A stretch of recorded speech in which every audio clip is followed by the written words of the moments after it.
J'ai décidé de faire cette traversée parce que déjà j'aime beaucoup les challenges, donc c'est pas mon première grande marche comme ça, c'est la première qui est aussi longue et qui est aussi extrême, mais j'aime beaucoup les aventures, j'aime beaucoup découvrir, et quel meilleur moyen de découvrir qu'en étant à pied, parce qu'on du coup on est obligé de rencontrer des gens et obligé de s'adapter à l'environnement. Et je suis parti aussi en étant le parrain d'une association qui se bat contre les cancers pédiatriques, donc j'essaye de sensibiliser les gens à ce combat-là.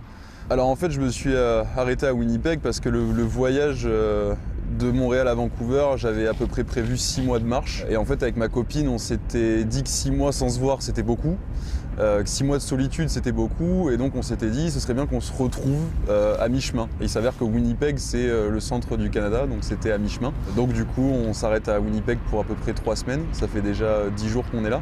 Pour se reposer, recharger les batteries, se retrouver et passer 3 semaines sans me demander où je vais dormir le lendemain, etc. Ça fait du bien aussi. Le printemps qui arrive et la fonte des glaces.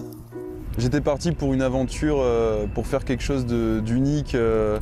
Enfin, c'est ce côté de l'aventure où on aime bien être les premiers. Donc j'étais parti pour être le premier à traverser le Canada en hiver, à pied, etc. Et j'étais parti pour conquérir, pour vaincre le Canada. Et au final, non, j'arrive et je tombe amoureux du pays, des habitants. Et j'avais pas forcément prévu ça. Donc c'est un nouveau voyage dans le voyage. Il y a eu la partie aventure, il y a la partie rencontre aussi. Donc juste merci les Canadiens et le Canada d'être aussi